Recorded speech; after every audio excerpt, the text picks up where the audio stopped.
Hi folks, it's Matt here from the RCR podcast. Before we get stuck into today's podcast, I'd just like to ask you a favour. If you've ever got any value from this podcast, you could do us a massive favour by going to wherever you get your podcasts from and subscribing to the show and leaving us a review. You can also follow us on Instagram at go-rover, and that would be fantastic. So let's jump right into today's. Hi folks, Matt Harmsworth here. I'm the host of the RCR podcast.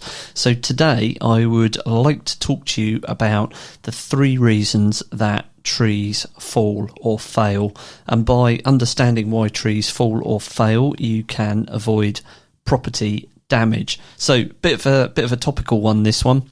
It all started, I don't know what, maybe with Storm Arwen, probably in roughly November 2021, something like that. And I remember it very clearly because it totally and utterly stuffed my plans for working in the garden coming up to Christmas.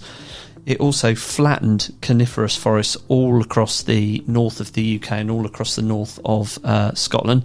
Then came, I think it was Storm Barra. That was kind of early December 2021, something like that.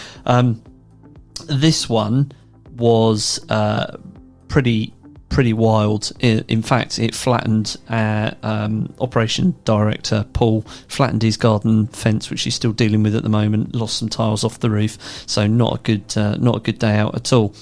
Then we had the double whammy of storms Malik and Corrie. They came, I think it was about a day apart in late January, and what a total shit show that was. The power was off for days.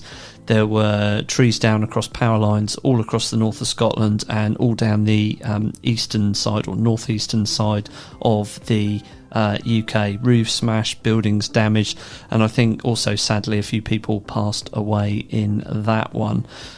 And all of this kind of got me thinking that perhaps this is something we needed to touch on the podcast. What do you need to know about tree failures and why they fail? So essentially, there's 3 main issues, or there's three reasons that trees fall over. And the first one that I want to talk about is structural failures. So by structural failures, I'm talking about things within the tree that have the potential to fail because they're not necessarily as strong as they should be. So we're talking about poor branch unions. We're talking about trees that have a poor growth form because of the location that they have grown in. We're talking about poor previous pruning. So if you think of a tree that's been pollarded and then that pollard has lapsed, i.e. it's not been kept on a regular pruning regime, it means that the growth on those pollard heads is now quite weakly attached and poorly attached. And if a tree is being managed as a pollard and it's not being re-pollarded every kind of 5 to 6 years, there's a chance that new regrowth could snap out, particularly on in periods of high winds. So in terms of structural failures, we've got things like bark inclusions, we've got codominant stems, we've got hollow trunks, hollow limbs, overextended limbs, split trunks, trees that have been damaged by lightning. And these failures, structural failures, they can fail suddenly and without warning. But of course, stormforce winds obviously doubles down on this. Structural issues can also be more prevalent in conifers in particular, because these high wind storms tend to happen in the winter months, and obviously coniferous trees have got their leaves, their needles are on all year round, and that leads to a greater wind sail area. So if there are any structural defects within the tree, then what tends to happen is when the wind acts on that, it increases the force on that weak union and it snaps out. And you see this quite a lot with Scots pine trees, and also spruce as well, that have got weak codominant stems. Very common. Next up, we have fungal issues. I will not deep dive into this because it's a massive subject and goes far beyond the scope of this podcast. Needless to say, some fungal issues cause total failure at the base of the tree, either through root rot or through the breakdown of timber due to a soft rot. And some of these issues are really subtle. They're very, very difficult to detect. And it's the kind of thing that you might not necessarily know about until it is too late. In fact, I remember getting called out to a job in Manchester for a planning survey, went out to site, got to site, and I was supposed to be assessing this site for the suitability for retention of the trees through the development of a residential extension. There was a sycamore there that the client had, I think it was after they built the house, but a new driveway had been put through there and it had damaged this sycamore tree. And sycamores in particular do not tolerate any kind of disturbance within their radial rooting area. And this tree had something called Cretschmeria juista, or brittle cinder fungus, which causes all sorts of problems towards the basal area of the tree. And there was secondary rot within this tree as well, and I could pretty much shove 2 or 3 fingers straight into this tree. So it can be a real issue, and the client had been living with this tree for a number of years in this condition, and off the back of that visit they got it removed pretty quickly. So the final one, number 3 in our 3 reasons why trees fail, is development damage. So humans mess up everything, right? And you may have seen tree failures in towns, villages, cities, in the newspapers off the back of storms Malik and Corrie.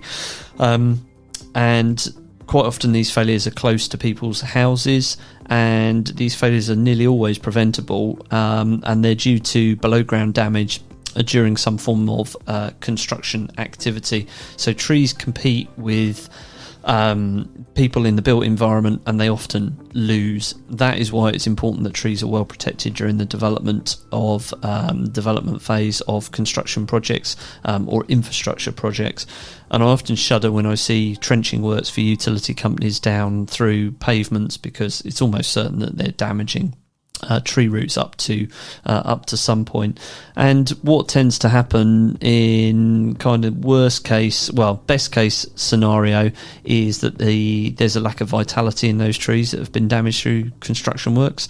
Worst case scenario is that structural roots are severed, or there has been so much damage around the base of the tree that fungal pathogens can enter the trees, and then those trees can suddenly fail during times of high winds. So the default position with all of these things is that